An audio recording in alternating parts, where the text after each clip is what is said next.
அனைவருக்கும் வங்கிக் கணக்கிலே 2000 ரூபாய் மோடி வெளியிடும் மிக முக்கிய அறிவிப்பு.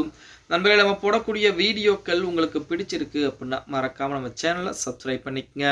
மத்திய அரசின் முக்கிய திட்டமான PM கிசான் யோஜனா திட்டத்தின் கீழ் விவசாயிகளுக்கு ஆண்டுக்கு 6000 ரூபாய் வழங்கப்பட்டு வருகிறது. இதுவரை 20 தவணைகள் வழங்கப்பட்ட நிலையிலே அடுத்து 21வது தவணை அக்டோபர் மாத இறுதியிலோ அல்லது நவம்பர் மாத இறுதியிலோ தொடக்கத்திலோ விடுவிக்கப்பட இருக்கிறது அப்படிங்கிற செய்திகள் என்பது வெளியாகிக் கொண்டிருக்கிறது. இந்த தொகையை தொடர்ந்து பெறுவதற்கு விவசாயிகள் கட்டாயம் தனித்துவ விவசாய அடையாள எண்ணை, அதாவது யூனிக் ஃபார்மர் ஐடி பெற்றிருக்க வேண்டும் என அரசு தரப்பிலே தெரிவிக்கப்பட்டிருக்கிறது அப்படின்னே கூட சொல். விவசாயிகள் தங்கள் நில உடைமை விவரங்களை பதிவு செய்வதன் மூலம் இந்த தனித்துவ அடையாள எண் வழங்கப்படுகிறது.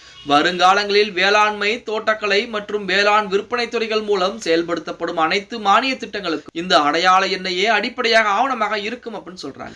ஏற்கனவே ஒரு வட்டாரத்தில் அடையாள அட்டை பெற்றிருந்தாலும் மற்ற வட்டாரத்தில் உள்ள நில விவரங்களை இணைத்தால் மட்டுமே முழுமையான தகுதியுடையவராக கருதப்படுகிறார்கள் அப்படின்னு சொல்றாங்க. எனவே PM கிசான் திட்ட பயனாளிகள் தங்கள் 21வது தவணை தொகையை பெறுவதற்கு தொடரவும், எதிர்கால அரசு நலத்திட்டங்களை பெறவும் உடனடியாக தங்கள் நில உடைமைகளை விவரங்களை அந்தந்த பகுதியில் உள்ள வேளாண்மை துறை, தோட்டக்கலை மற்றும் வேளாண் வணிகத்துறை அலுவலர்களை அணுகி சிறப்பு முகாம்களில் பதிவு செய்து கொள்ள வேண்டும் என தற்சமயம் ஒரு தகவல் என்பது வெளியிடப்பட்டிருக்கு. இதற்கு விவசாயிகள் தங்கள் ஆதார் எண், ஆதாருடன் இணைக்கப்பட்ட கைபேசி எண் மற்றும் சிட்டானகளை காண்பித்து உடனடியாக இந்த அடையாள அட்டையை பெற வேண்டும் என்பது அவசியமாக்கப்பட்டிருக்கிறது. அப்படி வாங்கி வைத்திருந்தால் கண்டிப்பாக 21வது தவணை பணம், அதற்கடுத்து வரக்கூடிய தவணை பணம் உங்கள் வங்கி கணக்கிலே கண்டிப்பாக கிடைக்கும் அப்படிங்கிற மாதிரி செய்திகள் எல்லாம் இணையதளங்களிலே வெளியாகி கொண்டுதான் இருக்கிறது அப்படின்னே கூட சொல். PM கிசான் யோஜனா திட்டத்தை பொறுத்த வரைக்குமே நம்ம அனைவருக்குமே தெரியும். அதாவது நம்ம தமிழகம் மட்டுமல்ல, இந்தியா முழுவதும் இருக்கக்கூடிய அனைத்து விதமான விவசாயிகளுக்கும் வருடத்திற்கு 6000 ரூபாய், அதே போல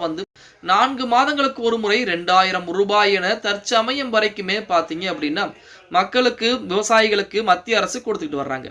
இப்படிப்பட்ட ஒரு சூழலில் நிறைய விவசாயிகள் இதுவரைக்குமே 20வது தவணை பணமே எங்களுக்கு வர கிடையாது, அதே போல 15வது தவணையிலிருந்து பணமே இதுவரைக்கும் வர கிடையாது அப்படின்னு சொல்லி நிறைய விவசாயிகள் புலம்பிட்டு இருக்காங்க. அவர்கள் பூராமே மறுபடியும் EKYC செய்ய வேண்டும். அது மட்டுமல்ல, தனித்துவ அடையாள அட்டை கண்டிப்பாக வைத்திருக்க வேண்டும். அவங்க நில உடைமை என்பது, அதாவது நிலத்தில் என்ன பயிர் போட்டிருக்கீங்க அப்படிங்கிற அனைத்து விதமான தகவலையும் சமர்ப்பிக்க வேண்டும் அப்படிங்கிற தகவல் நம்ம அனைவருக்கும், அதாவது மத்திய அரசின் சார்பாக அதிரடியான அறிவிப்புகள் கொடுத்திருக்காங்க அப்படின்னே கூட சொல்லலாம். அப்படி நீங்கள் மறுபடியும் இந்த தனித்துவ அடையாள அட்டை, EKYC எல்லாம் செய்து வைத்தீர்கள் என்றால் கண்டிப்பாக 22வது தவணை பணம் என்பது உங்கள் வங்கி கணக்கிலே 2000 ரூபாய் என 6000 ரூபாய் வருவதற்கு அதிகப்படியான வாய்ப்புகள் என்பது உங்களுக்கு இருக்கிறது அப்படிங்கிற மாதிரி செய்திகள் கூட வெளியாகி கொண்டு நிறைய விவசாயிகளுக்கு இப்ப 14வது தவணை பணத்திலிருந்தே பணம் என்பது வராத ஒரு சூழல் என்பதுதான் இருந்து கொண்டிருக்கிறது அப்படின்னே கூட சொல்லலாம். ஓகே கைஸ், வீடியோ பிடிச்சிருந்தா மறக்காம லைக் அண்ட் சப்ஸ்கிரைப் பண்ணிருங்க.